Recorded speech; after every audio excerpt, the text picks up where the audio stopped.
good afternoon, good evening, good wherever you happen to be tuning in to It's Naturally Not. I hope you're having a wonderful day. I am. I'm getting ready to cook up something yummy. Now, I'm going to move this to the side just for a second. What I'm making today is another skillet dish, right? Many weeks ago I made a skillet Polish sausage kielbasa with what are those dumplings, those Polish dumplings? Pierogis. There we go. Dan wasn't here. Dan's here today, though. Yep. And we're making another skillet dish. This one comes from a cookbook, an old cookbook, and comes from a show on YouTube called Cooking the Books. And that's a lady that does old recipes. And this one kind of tickled me because you use ham, and it's called Hawaiian supper, right? But it's basically a skillet dish. It uses minute rice. I just had regular rice. I went ahead and cooked that before we started today.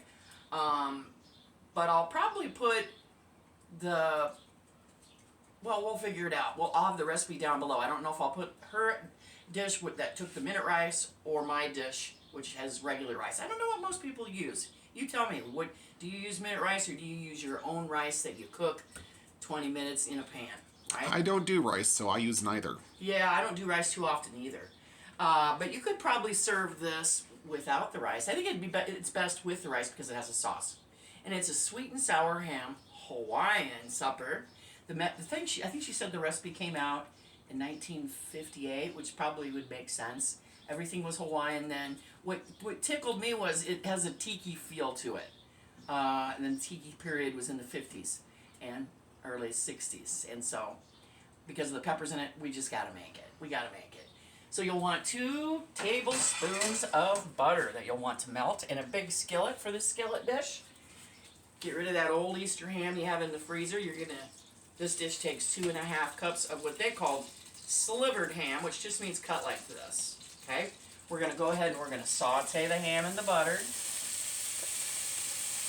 And we're gonna go ahead and saute now the peppers and the onions. The original recipe didn't have any onions, and I'm like, what? No onions? And it only had a 1/4 cup of green pepper chunks in it. And I was like, what? I love peppers, right? So I doubled that up. I have a cup, well, I tripled it actually. I have a cup of yellow peppers, a cup of orange chopped peppers, and a cup of red peppers. So this is going to be, despite kind of overload on the sodium, this is going to be a fairly healthy dish. All the peppers will balance out all that ham salt. Yeah, I know, right? And I don't remember what it said it feeds. Back then with those old recipes, they always said something would feed 8 people. But people's servings and appetites have changed. People are bigger, so I would say this probably feeds 4. Okay? So you're just going to get some color. I'm going to go ahead and crank up the volume on this. You want to get some color. Or get this bacon nice and... Or bacon. Ham. You're going to correct me here, Dan. I'm getting tired today. Well, now I want... it's like, can you make it with bacon now? Jeez. And then over here we're going to have the sauce, which is 1 1/3 cup of pineapple juice and water. So this recipe, because it was the late 50s, early 60s, people used canned everything. So I deviated, and I was like, I have canned pineapple, but why not use real pineapple? Come on. So I got some pineapple from the store, and this is, I think, was it 1.5 cups? No, 2 1/3 cups of drained, chunked pineapple. But the sauce itself is 1 1/3 cups of water, 2 to 4 tablespoons, they said, of vinegar, so I shot for the middle with 3, 2 tablespoons of cornstarch, some powdered mustard. That's what I got going on in here. It's 1/2 teaspoon of powdered mustard. And I think they wanted you to use 1/2 teaspoon of salt, but I used less than that because there's ham. And a little bit of pepper that I might add more to. And 2 tablespoons of brown sugar. This is all going to get mixed together and is going to become known as the sauce. And what the original recipe did is she made a well in this like that. And then when this was all done, she put hot water in here. I think it was like 1 1/3 cups of hot water. And then she put in, I think it was 1 1/3 cups of minute rice. And then she put minute rice that had chives chopped in it. And then she put the lid on. And then the trick of this dish then was you ended up with a nice center of cooked rice with the saucy yummies around here, and your guests would just literally eat it right out of the skillet. Put the rice into your plate and then the stuff on the side. But we don't really need to do that because we already have the rice cooked.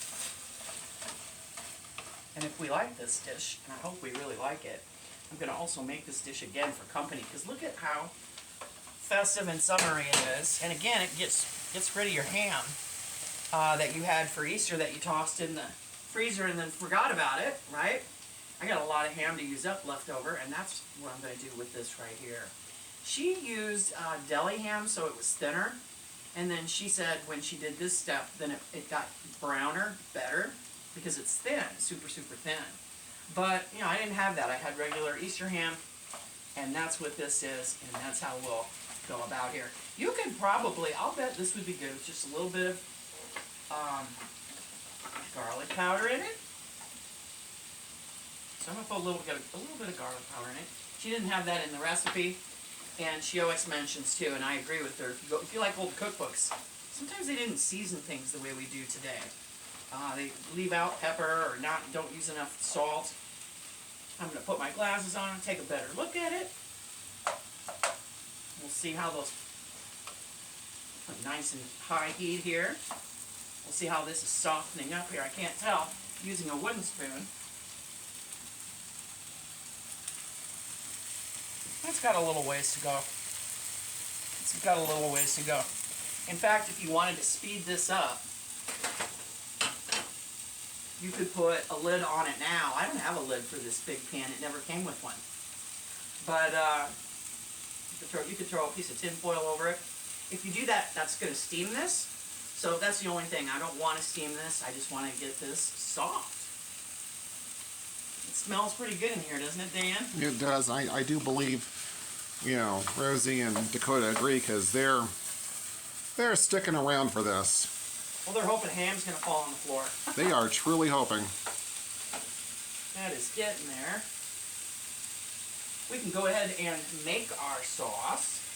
So our 1 1/3 cup of, and she said to use the juice in the can, and just as long as you have a 1 1/3 cups of juice water ratio. Me using fresh pineapple, I didn't have that, right? It probably had, I don't know, 1/4 cup only in the container. So this is a lot of water, okay? Now, what's going to make this sweet and sour Hawaiian ham supper is the recipe calls for 2 to 4 tablespoons of vinegar. So if you like it tangier, go heavier. I might end up, with this only being 3 tablespoons, I might end up putting a little bit more in. I don't remember what she used. Go ahead and put my 2 tablespoons of cornstarch in, which is our thickener.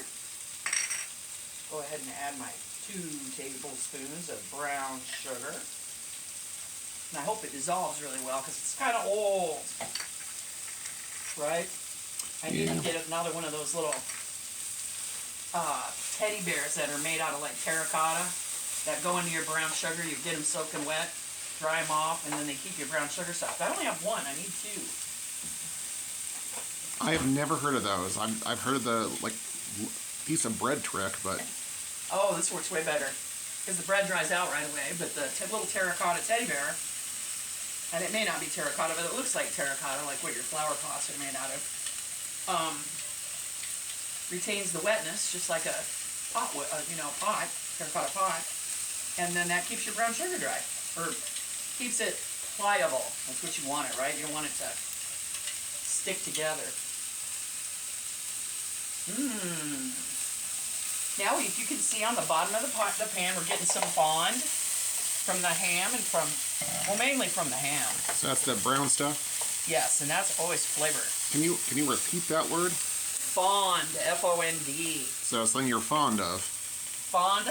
Yes. Yes, we're fond of our fond. This is going to thick up pretty quick. Really quenched that sizzle. It did.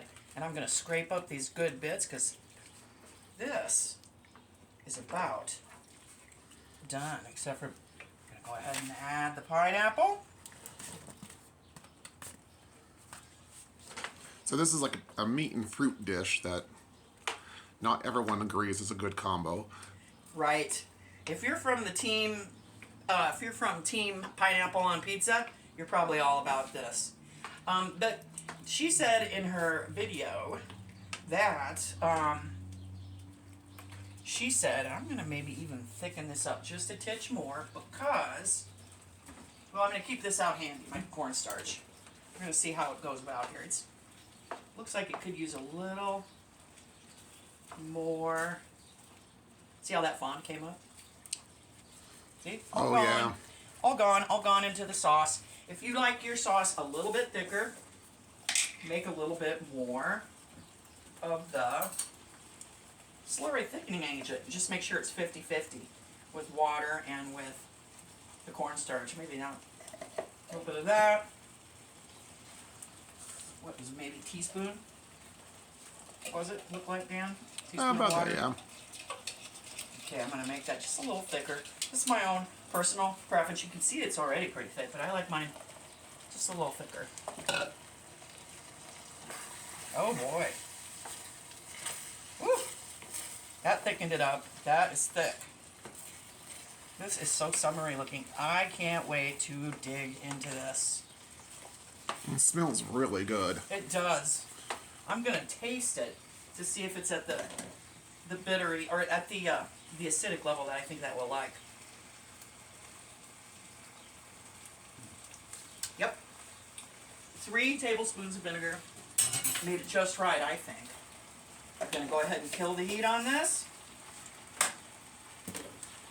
And we're going to go ahead and serve that up on, ooh, look how that thickened up just right. We're going to serve that up with some rice on a plate. If you want to pretty this up, and I'm going to do that, but you're going to see it off camera because I got to run outside. And I'm going to go to, if you saw my short for Happy's Mother's Day the other day, you saw where I got my chives right out of my herb, what do you call it, herb planter, portable planter thing.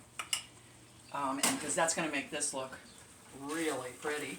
And in fact, I'm going to make that the thumbnail as soon as I plate this up. So go ahead and give this a try if you like the sweet and sour combination. If you're a person that likes sweet and sour meatballs, right, you know, those little party appetizer meatballs, you're probably going to like this. If you like ham, you're probably going to like this. If you like peppers, especially colored ones, you're going to like this. And if pineapple's your jam, you're going to like this. Give this dish a try. Drop me a comment if you did try it. If you make sure to hit the thumbs up to like my video, it helps. And subscribe if you haven't subscribed yet. I can see on a lot of people are watching, but not everybody's subscribing yet. Happy spring going into summer with this dish, and I will see you next time.